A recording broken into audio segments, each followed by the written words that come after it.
Vacation season is nearly upon us. I know I'm going away soon, and I'm going to be treating myself to the luxe upgrades that I deserve with Quince's high-quality travel essentials and at fair prices.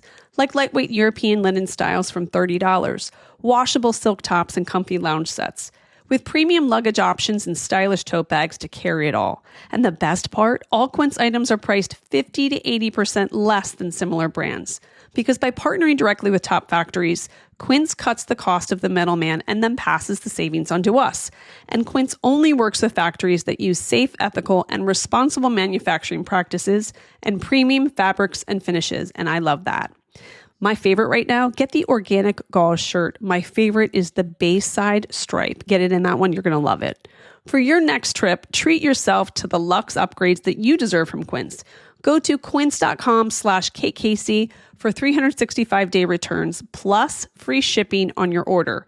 That's QUINCE.com/KKC to get free shipping and 365-day returns. Quince.com/KKC. Now, we both know that shopping for a rug can be challenging. You've either got insanely expensive handcrafted rugs or the mass-produced alternatives that won't hold up. But that's where Revival Rugs comes in. Revival's founders didn't want to spend thousands on a new rug, but they didn't want to settle for less either. Revival is a global company with teams in the U.S. as well as weaving regions in India, Turkey, and Morocco. Revival works with artisans to preserve rug-making traditions and pass on this value to you. Eliminating middlemen allows them to remove steep markups, giving you amazing value at incredible prices. And Revival's popular washable rugs have the look and feel of a real rug, so you don't have to sacrifice style for convenience. And my favorite, which I ordered, is the sweatshirt rug, and I also love the stripe rug. So spruce up your space with Revival Rugs. Visit revivalrugs.com/realitylife and use code KateCasey20 for 20% off your first order. That's revivalrugs.com/realitylife, code KateCasey20. One more time, revivalrugs.com/realitylife with code KateCasey20 to save 20%.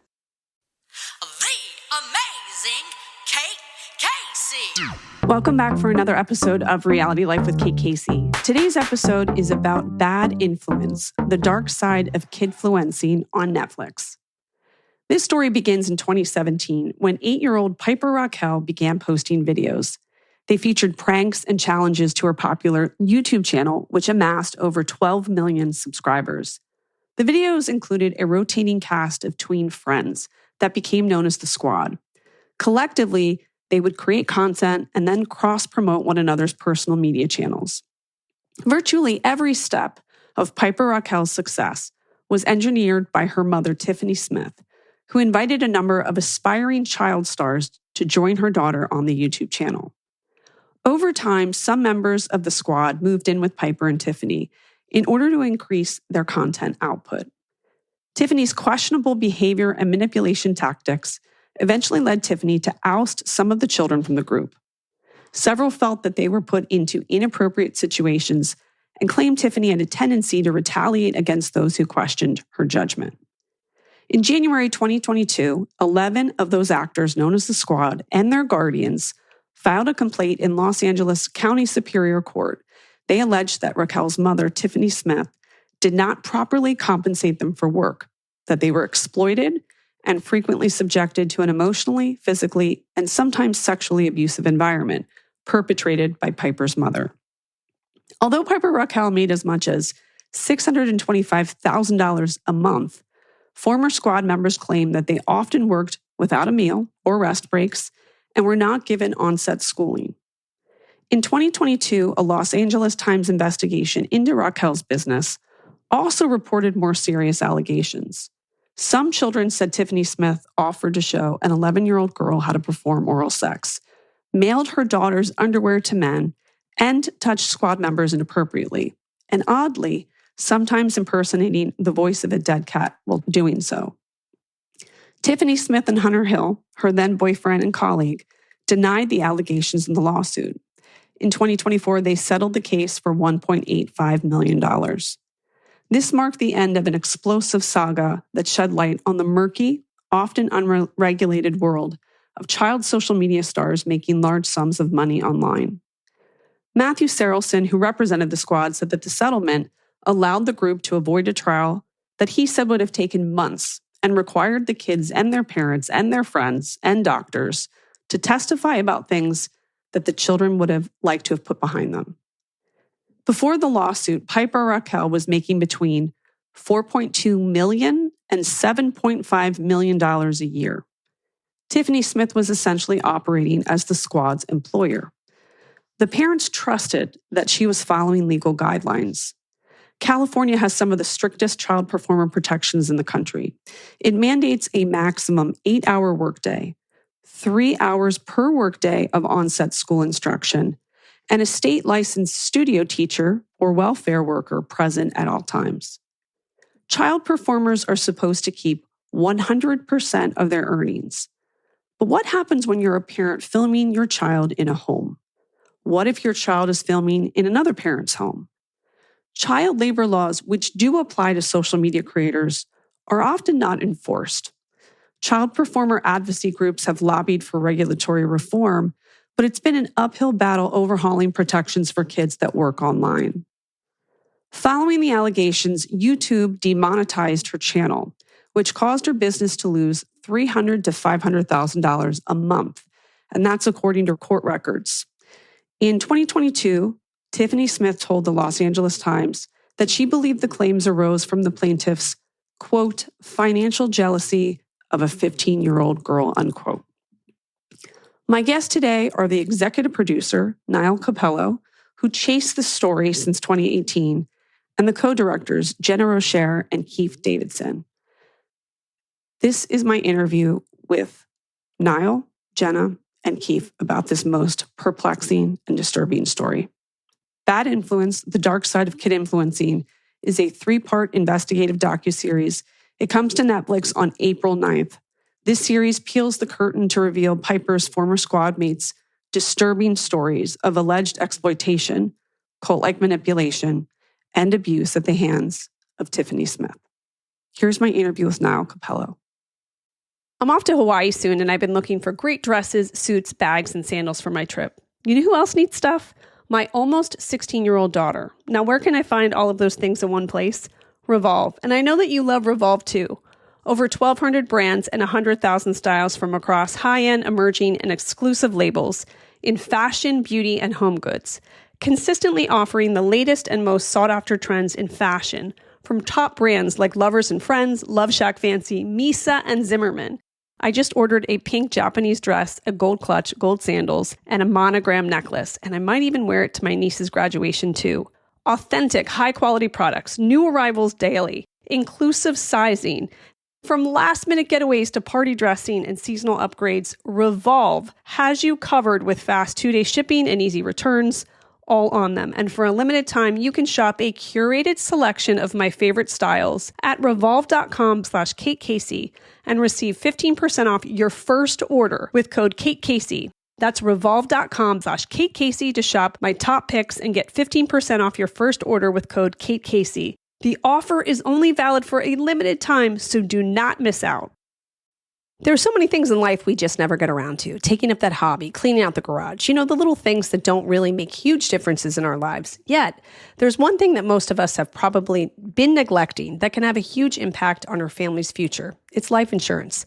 And with SelectQuote, getting covered with the right policy for you is easier and more affordable than you may think. SelectQuote is one of America's leading insurance brokers with nearly 40 years of experience, helping over 2 million customers find over $700 billion in coverage since 1985. If you have high blood pressure, no problem. If you have diabetes, that's fine too. And even if you have heart disease, SelectQuote partners with carriers that can cover those conditions and others. Head to SelectQuote.com and a licensed insurance agent will call you right away with the right policy for your life and your budget.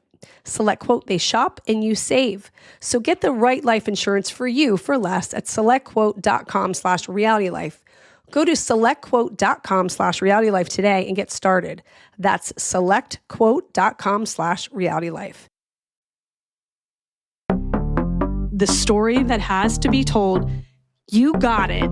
Tell me how this project came to be. Yeah, I agree. And I feel like I've also earned some street cred with Gen Z and yes. What is it? X now? Oh my God, I'm like such a millennial. No, it's alpha. Myself. Is it alpha? Alpha. Oh, scary. Well, whatever it is, we love them. And I'm, very happy to seemingly have a mutual interest and obsession with them as well. Makes me feel cool too. But yeah, I went back and looked before we talked just to make sure. And I had started pitching stories in this space to outlets around summer of 2017. Wow. And it was during the time, it was, Piper was on the scene, but it was a little bit before Piper. It was when it really started with Annie LeBlanc, who now goes by Jules LeBlanc, who came from this, YouTube family of vloggers and then ended up kind of forming her own social media career. Or at least at the time was. And there was another young boy named Hayden Summerall, and they were like preteen age. And there were some brands like Rock Your Hair and Brat that were featuring them in a lot of their commercials or shows. And I just became really fascinated with this idea of the commercialization of crushes and the emergence of this new term shipping that was like really just coming into the online lexicon at the time, and felt like there was, so much here that clearly was resonating with this age group for a reason. But also as someone who was an adult and is now an adult, it's made me immediately think like, who is behind the camera orchestrating these things and putting these kids together, with Jules and Hayden, who went by Hanny at the time, that they were clearly getting cast apart each other in shows and being scripted in episodes to do things like kiss, because that was what the brands knew was going to resonate with their viewers and was going to get clipped and was going to get reposted. And I really just was super also impressed by the fans' media literacy and the extent to which they would be able to pick up on things and see things. And, did you see that at this time code in the upper right corner, you can see Hayden's jacket in this, or, whatever it was. And it really quickly, obviously grew beyond just Hanny, into all of these other kids, and really, I think, opened up this whole space where adults behind the camera and behind the brands and behind the money we're seeing, just in the same way that HBO made money on the whole like sex sells idea, it works. But what does that mean when it's kids? And what does that mean when these are kids that, legally can't consent and might not have a full understanding of what a digital footprint is for the rest of their life? And so I really became concerned with the possible directions that this could go. I would say like the Hanny stuff for the most part seemed pretty innocent from the outside, but I immediately was like, if the wrong people saw the potential of this type of content and saw the way that it was resonating with this demographic that was very quickly becoming the primary demographic to target, it felt very dangerous. And so I really, from then on, followed this space, sort of waiting to see how things evolved. And, Piper very quickly kind of came up as this star, gained a ton of notoriety, broke a lot of records, became this real exemplar of what you could be as a social media star at that age. But also clearly to me, as someone who'd watched this space, took advantage of this opportunity and this type of content and saw that this is what is selling. This is what's going to make money. This is what's going to get my viewers to not just watch, but engage and repost and share. And the direction that some of that stuff was going in really set off alarm bells pretty early on. I mean, from again, like as an adult, I look at, Fashion Nova try-on hauls of, 12-year-old girls that are getting rated on, a scale of 1 to 10 by preteen boys. And yeah, that also like could be something that you do in, the middle school lunchroom and maybe got in trouble for back when I was at that age. Yeah. Let alone do I want that like immortalized on YouTube when I don't know what that means for the rest of my life. So I think very quickly I just like, as a former middle schooler and current adult was like, there's something here that feels, resonant. It's clearly resonating with these viewers, but also felt really dangerous. And so I followed the story for a long time. As soon as the news broke, I remember being like literally out with friends on a Friday night and getting the deadline blast that this lawsuit had been filed. And I immediately felt like I mean, sort of my worst fears, confirmed in a lot of ways, where it's like, there feels like something wrong here. And then getting that confirmation and then it being so much worse, it just felt like, oh my God, I was sitting there behind the screen, like feeling like I was screaming into the void about this space that felt really problematic and dangerous and concerning. And come to find out that the kids on the other side of that screen were like really suffering. And so it also felt like this was the story that needed to be told, because when I was pitching it back in 2017, my editors were like, you're right, it seems weird, but like we don't know what's going on. We need kind of that whistleblower. We need someone to step forward. And I also thought when I don't know if you remember when Pink called Piper and her mom out on Twitter. I do. And there was that whole thing. I was like, okay, maybe this will be like the thing that breaks through. And then, Piper came out and was like on camera doing these, like video appearances saying, it was all me. Don't blame my mom. This is what I want to do. She's just supporting me. I'm just like a kid trying to chase my goals. And this like big celebrity is coming after me, and really was able to control the narrative. Very impressive. But really shut it down in a way where I thought that could have been the inflection point where like, okay, something's going to happen in this space.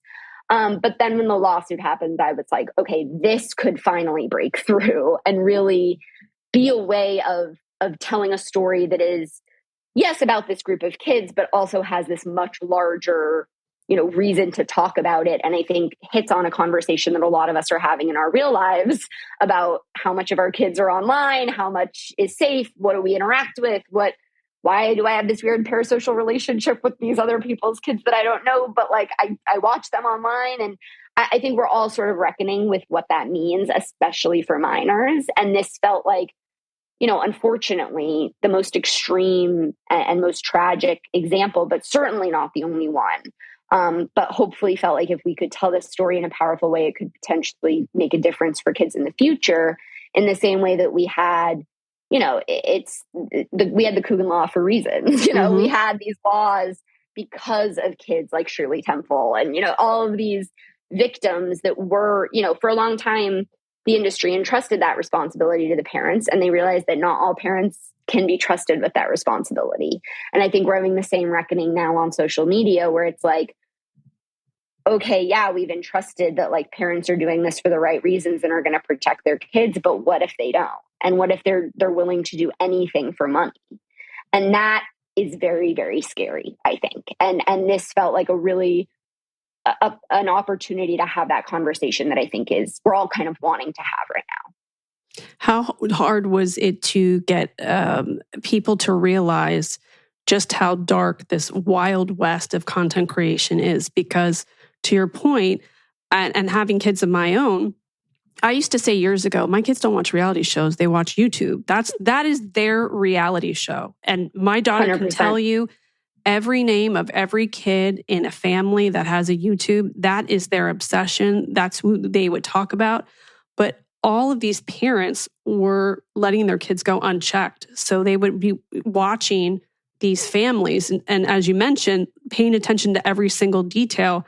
And it's almost felt like, and having the opportunity to know so many people that have put their kids on YouTube and on social media, it has felt at times like a train about to crash into a wall, and no one is doing anything to stop it, to prevent it, because you almost have to wait for the children to be of an age where they can finally use their voices, because they're so tethered emotionally and physically to their parents who have acted as their managers. What do you think about the wild west of content creation and where we are now? I mean, I think we need to listen to kids like this. Like, I think that is, they are the most important voices for us to look to on like guidance of how to do this. Because the thing is, like, it's inevitable. We can't be out here saying kids shouldn't use social media and they shouldn't watch YouTube. Like, that's unrealistic. We have to do it in a way that feels like we're giving them entertainment, but also protecting the people on the other side of that screen to a certain extent. But the challenges here are layered, because it's the lack of separation between real life and screen time. And I think a lot of this, I think what Tiffany has said a lot over the years, like when she got in trouble for the permitting, it's like, well, it's just a bunch of kids at a house filming YouTube videos. And if you have a kid and they film a YouTube video at your house, you don't think you should have a permit. But where is that line? And it's so different than traditional media where you're walking on and off a set and you're playing a character. I think that is also a really important part of this conversation is for a lot of these kids. I mean, obviously, like the shows on Brat, which I mentioned, are scripted. But on these YouTube channels, they are purporting to be themselves. They but they are also acting. Where does the character end and where does the kid end? And how do you draw a line between someone's work and life when those things are so tied together?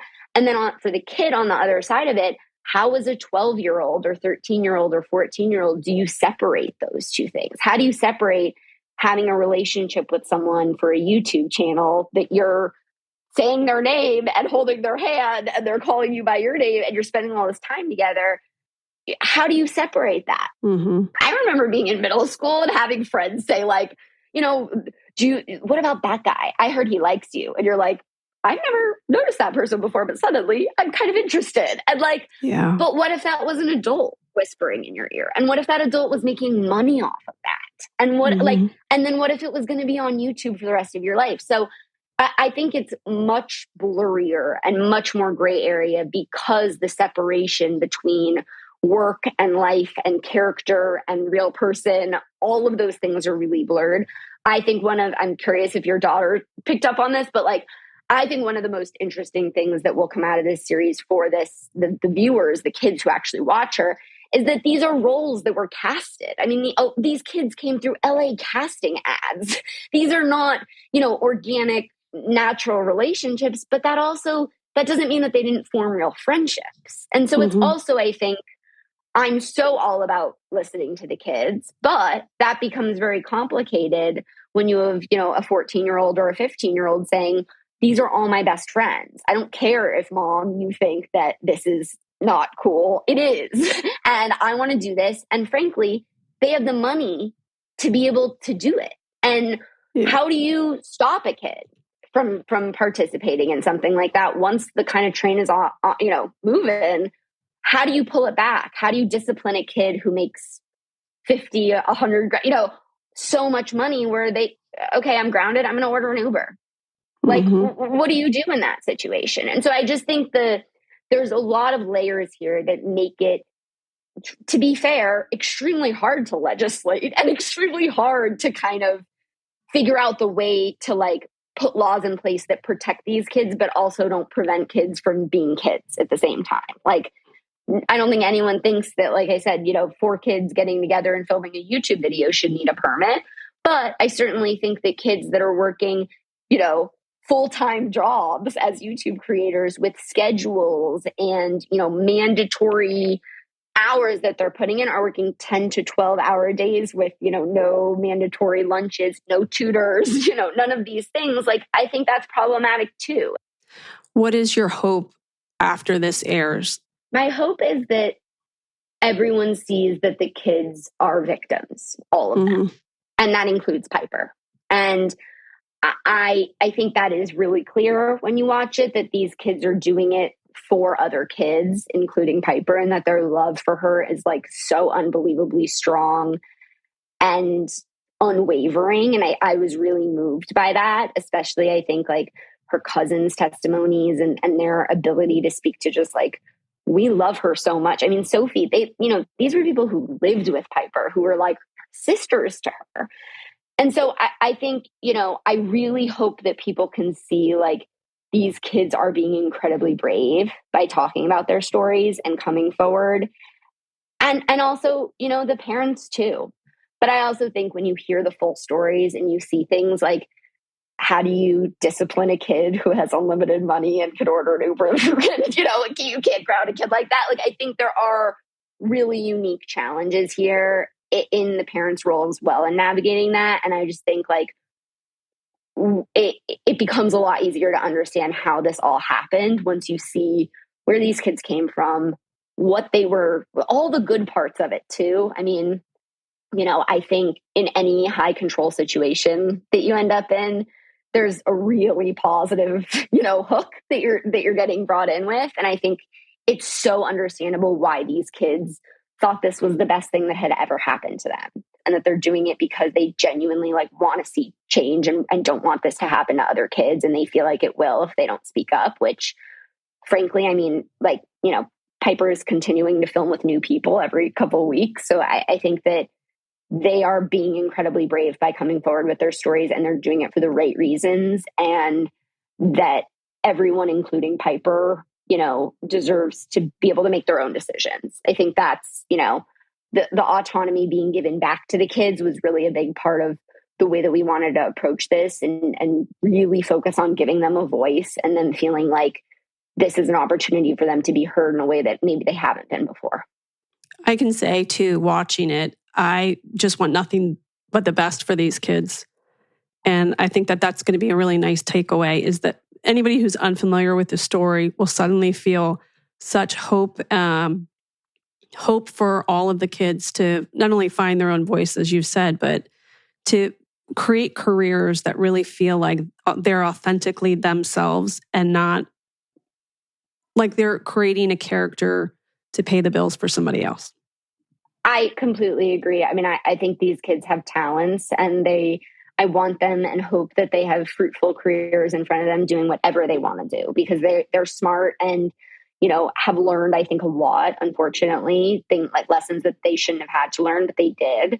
And it's been really beautiful to see them come through and stronger on the other side of this experience. And I hope that is also like the takeaway from that.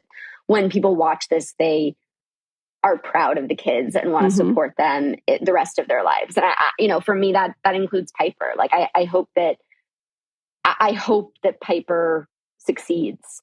And there's not one person involved in this project that's rooting against Piper, you know? And I think that's really important too. Yeah, I hope that she sees this as an opportunity to connect with people, because everybody, I think, is just really rooting for her. I'm so grateful that you chased this story. It's a huge conversation starter. I think you're going to make a huge deal and for people, because they've often probably romanticized this idea of having a YouTube channel. And I think the reality of it is going to be a huge wake-up call. So good job to you. Well, where can people follow you? So I am at Yes Like the River on Instagram, and my website is yesliketheriver.com, which has all of my other projects and pieces that I've done. Thank you, Nile. Thank you so much. This show is sponsored by Liquid IV. Now, you know I've said that my goal this year is to stay more hydrated. You can gift yourself the everyday indulgence of extraordinary hydration from Liquid IV, powered by Live Hydroscience. They've got true-to-fruit flavors that keep you hydrated. And you can find all your favorite hydration multiplier flavors on their website. I have to say my favorite flavor is the sugar-free raspberry lemonade, because it's a bright, zero sugar flavor combining notes of ripe, freshly picked raspberries and citrusy, zesty lemon. And it really gets me going on my day. I think you're going to love it too. I like feeling like I'm hydrated all day long. And if you're somebody who's outdoors or plays sports, this is an absolute must-have. You can break the mold and own your own ritual. Just one stick and 16 ounces of water hydrates better than water alone. It's 3 times the electrolytes of the leading sports drink, and also 8 essential vitamins and nutrients, always non-GMO, vegan, gluten-free, dairy-free, and soy-free. Treat yourself to extraordinary hydration from Liquid IV. Get 20% off your first order of Liquid IV when you go to liquidiv.com and use code KateCasey at checkout. That's 20% off your first order with code KateCasey at liquidiv.com. No matter how you travel, it's good to have a plan. Some people plan every minute. No sleep, bus, museum, another museum. While others only plan to take it day by day. When it comes to your finances, a plan is just as important. You can count on Credit Karma to give you the insights you need to understand your options, so you can take charge of your financial path and find your way to money. Explore how you can make financial progress with confidence today. Intuit Credit Karma. Karma you can count on. Jenna and Kief, I wanted to first welcome you to the show and tell you that my daughter, who is almost 16 years old, has never been more excited about any other project that I have ever covered. So congratulations on working on such a complicated topic. And I truly believe this is going to be at the top of Netflix, because I am really amazed at how invested in young people are and all of the squad members being able to tell their stories. So congratulations. Thank you so much. Thank you. So tell me a little bit about how this project came to you and how much you were familiar already with the story. I've read an article initially about the lawsuit that was currently going on. It was about 11 families that were suing Tiffany Smith with sexual abuse, verbal abuse, work abuse. It was a very in-depth article that really just sort of tied into just the dark side of kidfluencing. And I knew nothing about it. So the first thing I did was I asked my kid about it, who was 16. And I was like, hey, what do you know about Piper Rockelle? Have you heard of Piper? And he was like, oh, I've heard a little bit about Piper. And I said, well, I'm thinking about doing a documentary about the dark side of kidfluencing. And he immediately was like, if you do this, I'm going to be so pissed at you. Really? I was like, why? What do you mean? He's like, well, it's like these kids work so hard. You think it's easy to be an influencer and you're going to like try to tear it down? And I was like, all right, well, that's an interesting perspective. Mm-hmm. And then all of a sudden I started to tell him about the specifics of this case and the abuse in this case. And he was like, oh, okay, I see what you're trying to do. But it ultimately just became a really amazing conversation between us that I immediately saw as like, this is what this is about. This ultimately will be a conversation starter between parents and kids that don't normally get to talk about this sort of stuff. I actually wound up getting a phone call from Nile, who had been doing this story for The Atavist. Her version of this was more about a woman named Jenna Ramirez, who basically had lost her son to Tiffany. And it was just such a devastating story.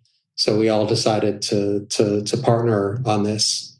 But, ultimately it was, an 8-month process in getting permission from the families and getting them, comfortable with what we were trying to do and really explaining what this was going to be before they ultimately came aboard on it. And then Jenna came aboard as well. We've known each other for many, many years. When you began the project, how did you map out how each episode would work? A lot of that process kind of once we shoot is sort of figured out in post. I think it was really important first to have an understanding of what, where Piper came from. Mm. And a lot of times people will kind of like, you'll get into that later on in the episode, but I think we needed to kind of approach things from a more linear stance of this is where Piper and Tiffany came from. This is their sort of, rise to fame, Piper being in pageants, then, getting crowned on Musical.ly and then ending up on YouTube. It was really important to understand that Tiffany was incredibly strategic and passionate about Piper's talent, incredibly talented person. And so I think for us to really establish this world and also have the viewer sort of get drawn in by the excitement, the fun of the videos, feeling, what it felt like to kind of be in that world and be part of the gang. And then I think it just made sense to kind of transition into things not being necessarily so great and kind of digging into the type of content that started to feel a little questionable and felt uncomfortable for the kids, particularly when you get into the challenges and the pranks and the crush content, to be who they were as an individual person, not a child actor playing a part, but just themselves at 11 years old and being encouraged to have a crush on someone who they might not even be ready to have a crush on. So it was sort of then transitioning into the story and to where things started to kind of take a turn into a direction that was a little bit on the darker side. So and the last episode being what it is, which is a huge reveal into many of the allegations that we see in the civil lawsuit, particularly the abuse that some of the kids had experienced, which was a reveal that came through the civil lawsuit when the kids were questioned. Parents were not aware of any of the things that the kids had gone through until that moment. So Yeah, a lot of it happens in the edit, but I think the story guided a lot of it as well. So I remember wondering if there was any question as to whether you should have waited until Piper had turned 18. And when someone is your manager, you're so tethered to them financially, but also emotionally, that it might actually, she may need like a decade to actually process this and to talk about it. But in the meantime, the squad members, I felt like it was so important for them to get their sense of power back, to have their stories told. And then I also felt like there seemed to be an underlying fear on their part that this could happen to other kids. In talking to them and their families, what sense did you get of how they feel about the industry now? And there are more channels that are added, every week, every day. And people sort of are, I think they glamorize the idea of having a YouTube for a child. What did you get in working with all of these families and hearing their stories?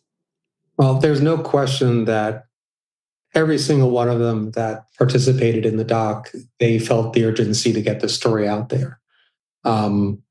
They're really putting their neck out in a lot of ways, right? I mean, they wound up getting a good amount. I mean, some of the parents in the documentary, when the lawsuit came out, people came out about the parents and saying, "Hey, how could you put your kid in this position?"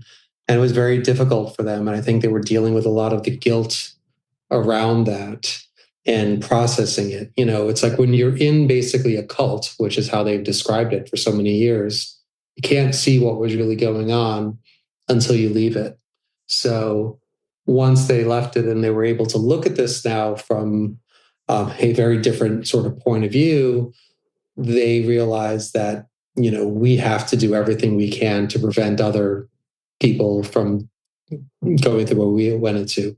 So the issues we expose here, child exploitation, lack of industry protections, and the dangers young influencers face are happening in real time. And we all, as filmmakers and as the families and the kids in this, believed it was their goal right now to shed light on these urgent problems. So, and as far as Piper goes, we were hoping that they would say yes to our interview. They did decline, and we respected that. But I think this is urgent, and no one the families are like, we need to get this out there right now. As you watch it, it feels very painful as an outsider to come to the realization of what all of these kids experienced. But for you, on the other side of the camera, how do you kind of cope with that part of the job? I mean, I'm a parent, Kief's a parent, and it's hard, it is hard. There was about 8 months, even before I came on, spent in earning the trust of these families, the families that wanted to participate. And obviously there was a reach out to all the families that were involved in the squad, and some, declined because they didn't want to be re-traumatized. They didn't want to go through the experience of telling their story. And we absolutely respect that. But for the families that did want to share that, there was a lot of work done in just having real honest conversations about boundaries and how they wanted to, we just on any given day, it was like, are you ready to, what can we do to support you? There was therapy, there was many things in place so that they felt supported, they felt taken care of. We also tried to emulate what a set would be like if you're a child actor. We had set teachers there. We had, things in place that were not so familiar to them as child influence, as kid influencers on YouTube, because many of those regulations were not being carried out. No, they're not regulations anyway, but I'm saying they're not using those practices. And so it was really a sort of communication was key, and just getting to know one another and earning their trust and being patient and letting them kind of guide the ship. It was up to them. If it's something they didn't want to go and talk about, we're not talking about it. But the thing is, these kids felt so strongly about sharing their story. The kids that are in the series felt they wanted to get their story out there. They felt so empowered in telling their story, and they feel that they are the advocates for kids who are in the industry now, who might be suffering in some way, or kids who are considering going into this industry. They felt it was really important to get their story out there so people were aware, not just kids, but parents, about what is going on. Where are Hunter and Tiffany today? And how involved are they in Piper's YouTube and other children's YouTubes? Things have taken a shift, I think, in Piper's world, right? So they've gone through a lot of different ups and downs. They were demonetized on YouTube, had to find other avenues to make money. Piper seems to have gone down, a much more sort of risque path, the darker path, I guess, that, her immediate family, Claire and Reese, have really expressed, as they do in the film, just how worried they are for Piper. So she started, going on to places like Brand Army, where you could basically post photos and you could sell photos directly to fans. Her pictures have gotten more and more risque. You'll see as you watch the film, in episode 3, when you get into, Piper as, a 16-year-old, 17-year-old, we started blurring a lot of her photos because they were inappropriate. So I think they're trying to reinvent themselves. I know currently she had been removed from a number of different platforms where we've seen the reasoning behind it, and it was basically for inappropriate content. So they removed her. So I think that's really one of the more difficult things for everyone that participated in this is the concern for Piper, and how is she going to emerge from this? Right? She'll be 18 soon enough. Is that going to be her moment to break free, or not? It might be something totally different because she knows nothing other than this world and her mom. But there's a lot of concern out there, and I think that was the universal thing with all the families, all the kids, was how do we help Piper? Like there was guilt over the fact that they left, and I think that was the reason why some of them, particularly Claire, stayed so long. Is like, I can't leave my cousin. And I think that's going to be one of the more challenging things for them as time goes on. What is going to be the one thing that stays with both of you about this project that you've worked on? I think the thing that'll stay with me is just how brave these kids are, and how smart they are, and how much they realize how much power they have. Yeah. And they took matters into their own hands ultimately, starting with the lawsuit and then doing this project. They realized the power of being able to get this out there on a platform like Netflix and all the millions and millions of people that are going to watch this thing. We saw them during this process really become like advocates. And, you asked about the stories and structure and building this out, started to understand pretty early on that episode 3, by the end of it, is actually going to have, an uplifting sort of message to it. And the uplifting message really stems from these kids wanting to change things. So you look at someone like Sophie, who just posted something on TikTok where she was very emotional about her past. And she's doing this in a song, basically. It went viral to almost 20 million people. So you could imagine what is going to happen once this is out and the kids continue to get the message out. They'll be the ones ultimately to get other kids to maybe rethink what they might be getting into. It's one thing to, understand it, but then to hear it from someone your own age, and they're doing it, and it's pretty cool. I mean, for me, I feel this urgency still.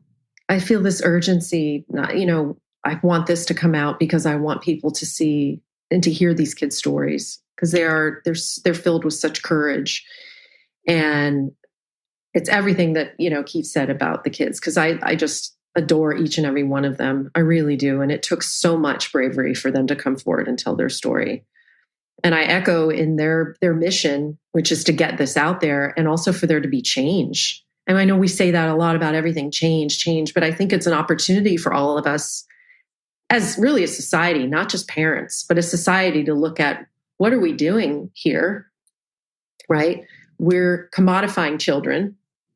This is the commodification of children we're looking at here. And it's not going to go away, right? That would be ridiculous to think that that's just all of a sudden going to disappear. But how can we create safeguards so that if kids want to do this and parents want to do this, and this is after much thinking and consideration, how can we create regulations? How can there be legislation put in place to create regulations that protect these kids? The film industry has made many strides forward in securing child actors after so many horrific things that have happened, right? So this industry, being one of the primary sources of entertainment now, if not the primary source of entertainment now, needs to do the same. And it's upon, for the things that can't be regulated, like how many hours a kid's going to work in their private home, it's on you parents. It's on parents. It's on all the parents out there to say, okay, my kid's done. Let's not keep filming. Or let's have a family conversation about whether this is something we really want to do. I mean, those conversations are really important. So I think it's a societal question of like, what are we doing? And okay, if we're going to keep doing this, how can we create a safe environment where kids are not exploited and not harmed? Thank you for your time. Thank you very much. Thank you, Kate. So Bad Influence is on April 9th, 3-part series. Excellent job.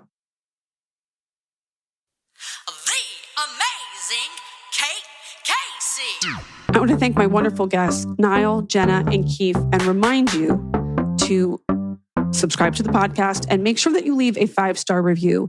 Please join the Facebook group Reality Life with KKC, and you can get my list of what to watch in unscripted TV every week by going to katecasey.substack.com. I also have bonus episodes if you go to Patreon, patreon.com/KKC, and also follow me on social media. I'm on Instagram at @KKCCA, TikTok it's KKC, and Twitter, Threads, and Blue Sky at @KKC. Check back tomorrow for an all-new Saturday series episode.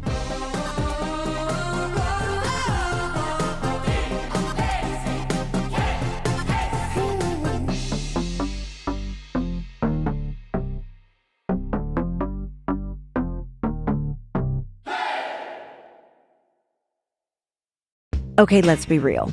Have you ever had a moment where you just said, screw it, or someone, and did something totally wild? Now imagine you just got a life-changing diagnosis, and instead of playing it safe, you throw caution to the wind and dive headfirst into a world of one-night stands, forbidden affairs, and wild adventures. Well, that's exactly what Molly and I did in Dying for Sex, Wondery's award-winning podcast that's now streaming on a TV near you, starring Michelle Williams and Jenny Slate. And to top it off, we are dropping brand new episodes where I, Nikki Boyer, co-host of the series, sit down with the cast to spill all the juicy secrets. We're talking steamy stories, deep friendships, and the kind of bold choices that make life worth living. Listen to the original Dying for Sex and brand new episodes on the Wondery app or wherever you get your podcasts. You can binge the original series before anyone else and completely ad-free on Wondery Plus.